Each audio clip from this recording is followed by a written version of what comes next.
salut, shalom. Bienvenue encore aujourd'hui sur ma chaîne. Pour tous ceux qui ne me connaissent pas, moi c'est Dr Irénée Fautier, née Tchemenak Zekwe, médecin neurologue. Je vous remercie infiniment pour tous ceux qui se sont abonnés et qui ont regardé la vidéo précédente.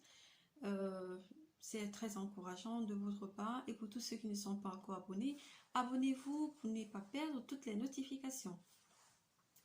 Alors, aujourd'hui, j'aimerais vous raconter deux petites histoires. C'est l'histoire de Fatoumata et Aminata, ces deux prénoms que j'aime bien. Alors, commençons par Aminata. Aminata, c'est une jeune femme de 24 ans, sans précédent, sans maladie précédente, qui jouissait de très belles formes. Qu'est-ce que Aminata a eu? Aminata, durant un rapport sexuel, elle avait eu des maux de tête et elle sent une paralysie de son bras. Elle le fait savoir à son partenaire, c'est qu'il les alarme tous les deux et le pousse à se rendre urgemment à l'hôpital. Fatoumata, par contre, c'est une femme de 59 ans. Qu'est-ce qu'elle a, Fatoumata? Fatoumata, c'est une femme avec une hypertension artérielle, pas très bien contrôlée. Un jour ça va, un jour ça va pas. Alors Fatoumata, elle arrive au boulot, juste à la pause de midi, elle fait savoir à ses collègues qu'elle a des maux de tête. Ses collègues lui conseillent de prendre des antidolorifiques et elle prend une aspirine 500 mg. L'aspirine, malheureusement, ne soulage pas ses douleurs, ce qui la pousse à rentrer à la maison. Quand elle arrive à la maison, malheureusement, elle s'évanouit. Elle s'évanouit, ça alarme son époux. Il alarme aussi urgemment une ambulance et elle est déférée dans un hôpital. Alors, toutes les deux femmes à l'hôpital, elles ont été prises en charge de façon urgente, émergente, je peux même dire. Il a été fait un scanner du cerveau et le scanner du cerveau, qu'est-ce qu'il a révélé? Tadadam! Une hémorragie cérébrale.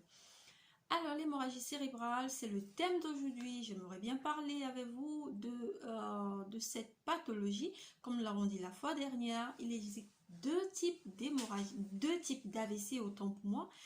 L'AVC ischémique et l'AVC hémorragique. Alors, l'AVC ischémique, nous l'avons dit la fois dernière, c'est dû à l'occlusion inattendue d'un vase au niveau cérébral. L'AVC hémorragique, qu'est-ce que c'est? Par contre, l'AVC hémorragique, c'est une rupture, c'est la rupture inattendue d'un vase. Et quand un vase est rupturé, qu'est-ce qui se passe? Le sang, il est déversé au niveau cérébral, ce qu'on appelle l'hémorragie cérébrale. C'est clair, il y a différents types d'hémorragie cérébrale. Avant d'aller plein dans le sujet, j'aimerais faire avec vous un petit passage sur l'anatomie du cerveau. Alors, notre cerveau et la moelle épinière sont recouverts de membranes qui sont appelées les méninges. Alors, ces membranes ont pour rôle de protéger notre cerveau. Alors, de l'extérieur, de la partie externe vers l'intérieur, on a trois membranes. On a la dure mère, elle est en contact direct avec la boîte crânienne. On a le subarachnoïdien et puis on a la pimère. Alors, en fonction de la zone où s'accumule le sang, on a hémorragie, dit encore hématome, épidural, hématome, subdural.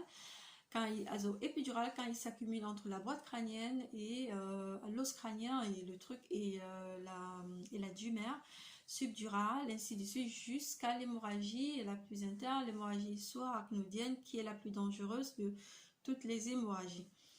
Alors, l'hémorragie subdurale, épidurale, aussi sous-arachnoïdienne, quelles sont les causes? Alors, les causes des deux premières, c'est-à-dire épidurale et subdurale, elles sont généralement dues à des chromatismes crâniens.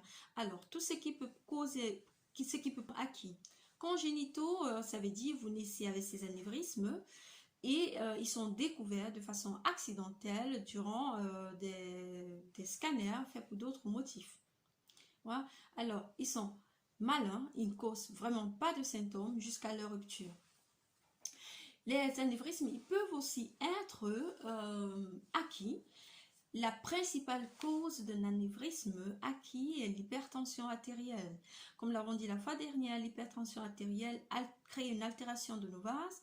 Alors non seulement elle crée un chromatisme perpétuel, une inflammation perpétuelle de nos vases, mais elle affaiblit, dû à ce chromatisme, elle affaiblit la paroi du vase et le vase il se dilate. Il se dilate et au fur et à mesure que les années passent, il augmente de diamètre et jusqu'à sa rupture.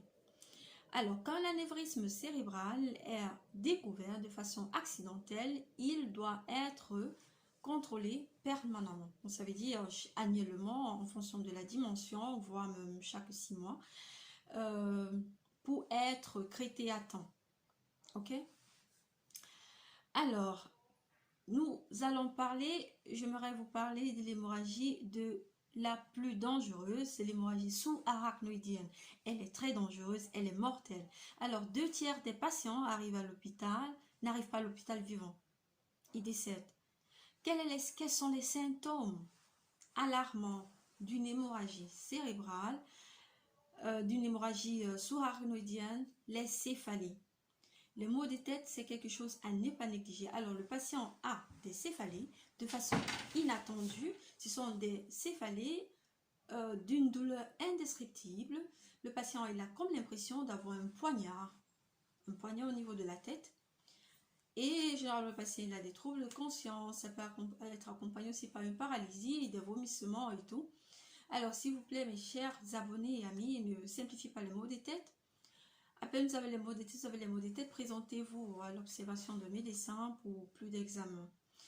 Alors, Aminata, elle a eu la grâce, elle s'en est en sortie, après rééducation, elle peut travailler et elle a repris sa vie en main. Mais malheureusement, Fatoumata, elle est décédée, vraiment, c'est 2 jours après, dans le coma, elle est décédée. Et c'était vraiment quelque chose de triste.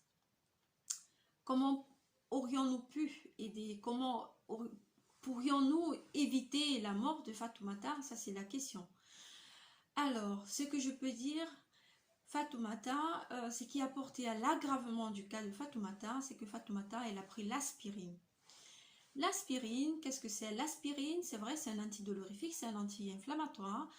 C'est bien, mais ça a aussi une autre fonction, ça empêche l'agrégation des plaquettes. Les plaquettes, pour ceux qui le savent, qui ne le savent pas, les plaquettes entrent dans la cascade de la coagulation. Donc, ça veut dire, quand vous blessez, vous saignez, à un certain moment, vous ne saignez plus.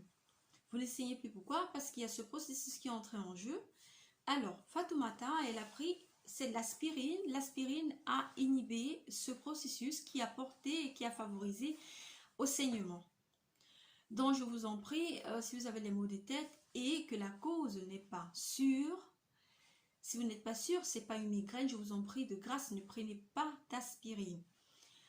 Vous pouvez prendre des paracétamol, des ibuprofènes, l'ibuprofène. Si vous prenez des ibuprofènes, je vous en prie, prenez-le avec un protecteur gastrique parce que les ibuprofènes, ça altère la muqueuse gastrique, ça peut vous créer des ulcères qui peuvent vous conduire aussi à une hémorragie gastrique. Donc, du coup, je vous en prie, et si vous avez les maux de tête, je vous en prie, ne négligez pas, présentez-vous, allez chez un médecin, faites des scanners, c'est très important. Et la prévention des anévrismes, c'est très important. L'hypertension artérielle, il faut la contrôler si vous souffrez d'hypertension artérielle. Pour ceux qui n'en ont pas encore, ne souffrent pas encore d'hypertension artérielle, vous pouvez prévenir en faisant du sport, en évitant l'obésité, en vous alimentant sainement. C'est très très important. Sur ce, je vous prie de vous abonner et on se voit à la prochaine. Prenez soin de vous. La santé, c'est le plus beau cadeau que nous avons de Dieu. Bisous.